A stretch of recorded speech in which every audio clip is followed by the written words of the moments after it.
How do I focus my large format camera? Just look at the ground glass, Tony. Duh. Yes, the ground glass is truth. However, I'd like something more methodical. In this video, I'll explore 4 practical and easy process-oriented techniques to achieve sharp focus on a view camera.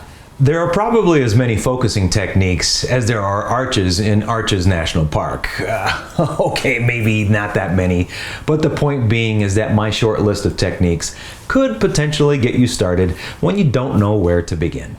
Even if you are well versed in the view camera, you might find that trying a different method of focusing might be easier in certain situations. At least that's what my experience has been. So I thought this video might be helpful to those of you using a view camera or even considering getting started shooting these crazy cameras. Please keep in mind that the techniques I'm discussing in this video are used for optimizing the plane of focus so that as much of the scene is in focus as is possible without heavily relying on using smaller apertures. It's important to note that if your goal is selective focus, where only a small area of the scene is sharp, then you wouldn't need to apply any of these techniques mentioned here. Although you still need to know how to use movements on your view camera to optimize how the selective focus looks. For example, if you want to make a cityscape look like it's a miniature movie set, tilts and swings are going to be extremely useful in achieving that look. But that's a discussion for a future video. Let's get into it. The first thing we need to do is briefly review some basic terminology. Don't worry, I'm all about getting sharp images using a practical approach without the unnecessary complication of the mathematics and physics behind the optics. Let's leave that up to the lens engineers and stay focused on making photographs. Since we are talking about focusing the view camera, we need to define the phrase plane of focus. The plane of focus is the plane in front of the lens where anything located on that plane will be in focus independent of aperture. Unlike most cameras, the large format view camera allows the photographer to change the plane of focus to cut through the world where you want it sliced. So how do we do this?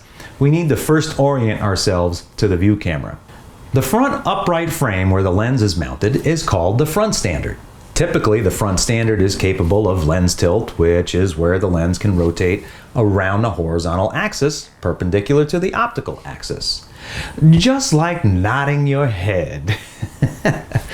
Ooh, wow, that kind of hurts. Don't try that at home. Camera manufacturers offer several ways to accomplish a front tilt. Axial tilt is where the lens rotates around on its own center point, like this Chamonix Alpinist X convertible camera. If you want to learn more about this camera, I'll leave a link to my in-depth video in the description. Base tilt rotates around a pivot point at the bottom of the front standard, just like this Zone 6 Studios view camera.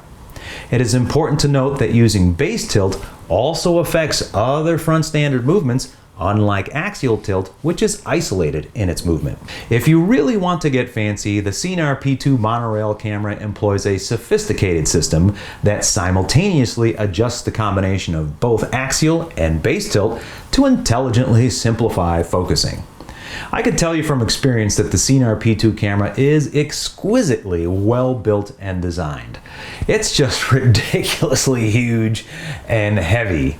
Matt Marash has a nice video discussing his Canon system. If you're interested in learning more, I'll leave a link to that video in the description so you can check it out. But I digress.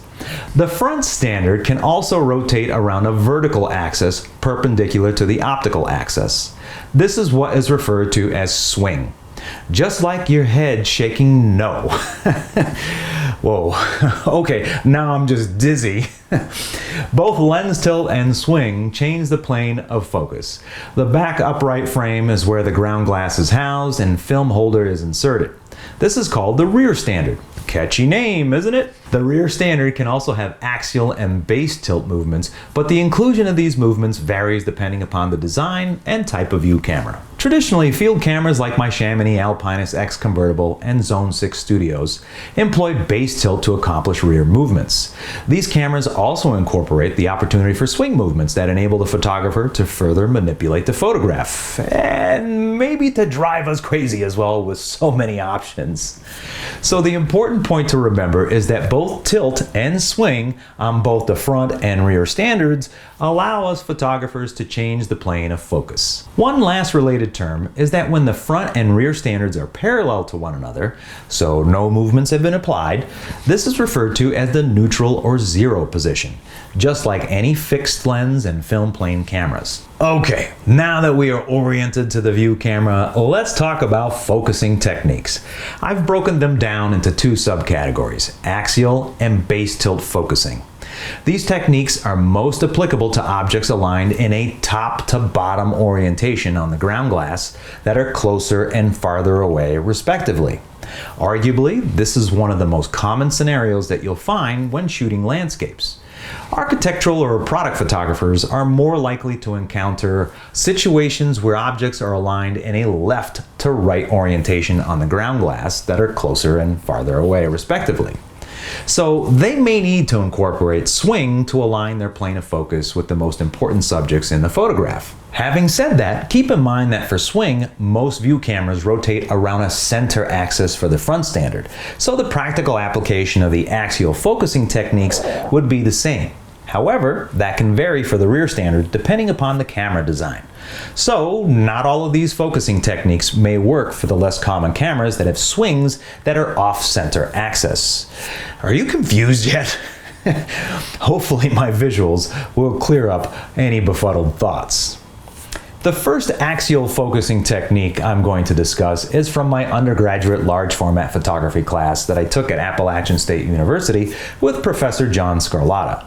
The idea is to focus about 1/3 of the way into the photograph using a neutral position, so no movements of the standards are applied during focusing. We just turn the focusing knob until the subject that is 1/3 of the way into the scene is sharp. If you're curious, this technique comes from the old adage that the depth of field travels less on the side closest to the lens. Hence, that's why you focus 1/3 of the way into the photograph to accommodate this theory. After focusing 1/3 of the way into your scene, the front standard is either axial tilted until the background comes into focus, if your composition includes a top to bottom relationship, or swung until the farthest object is focused, if your composition aligns in a left to right or diagonal orientation. This should bring about 2/3 of the scene into overall focus. This process is then repeated until the subjects of interest are focused to your satisfaction. Since this technique was the very first one that I learned, it goes without saying that this is the technique that I've used the most. But we can get more methodical than that. For the second axial tilt method, what we need to do is purposely pick two subjects in our scene that we want to have in focus. One should be located in the foreground and the other positioned in the background. Remember that these can be oriented in a top to bottom relationship or a left to right relationship. It is preferable that these subjects have distinguishable texture to make it easier to focus. Especially if you have presbyopia like me. That's just a fancy way of saying you're middle-aged.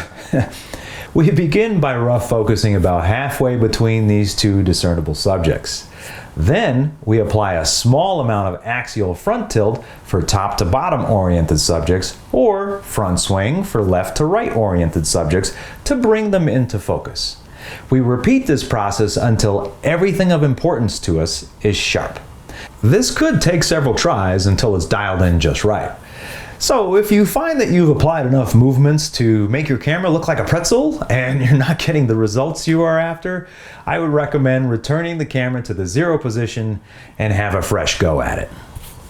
For the third axial tilt method, we still want to use two discernible subjects that have texture as our reference points. Once again, our chosen subjects should be located in the foreground and background in a top to bottom or left to right relationship, just as long as one is farther away than the other. For this technique, we begin by focusing on the near subject located in the foreground, then axial tilt the lens to focus on the subject in the background if they are oriented in a top to bottom relationship.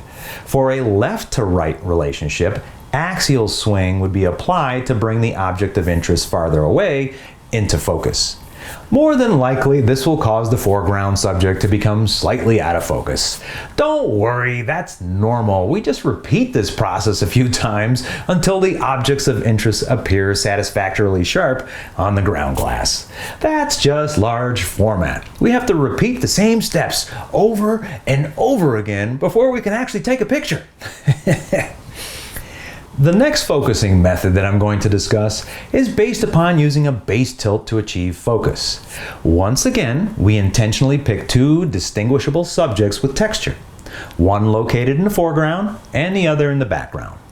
We first start by focusing on the distant subject, then use front or rear base tilt until the foreground is sharp.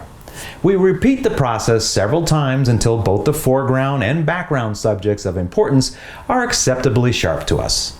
It is highly unlikely that you'd be applying this technique for subjects oriented in a left to right orientation using off-axis swings because of the lack of incorporation of such a design by camera manufacturers. You are more likely to see it employed on a sophisticated monorail camera where the center axis can be shifted. After you've watched this video, the best thing to do is to take your view camera out and practice one or all of these techniques.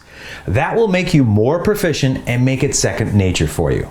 However, you may still find yourself saying, "What the Scheimpflug is going on here?" Yes, that's the principle behind these focusing techniques, to achieve focus on the parts of the image we want without relying on smaller apertures. The important part to understand is that even the Scheimpflug principle has its limitations. For example, let's say you are interested in photographing a forest scene of aspens. Achieving a large depth of field with this type of subject matter is challenging because the trees may span vertically across the entire film plane.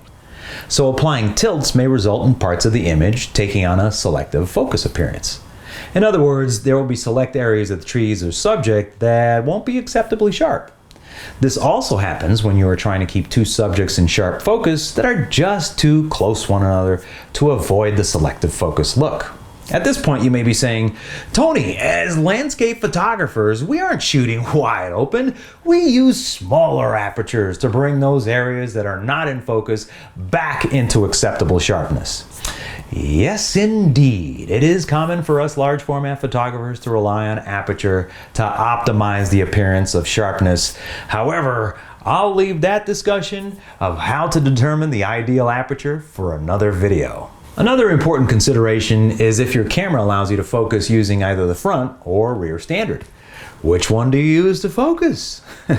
If you focus using the front standard, this will change the distance between the lens and the object you are photographing. This may not sound important, but this relationship alters the magnification of the projected image on the ground glass. So the closer that your subject gets to the camera, the greater the magnification.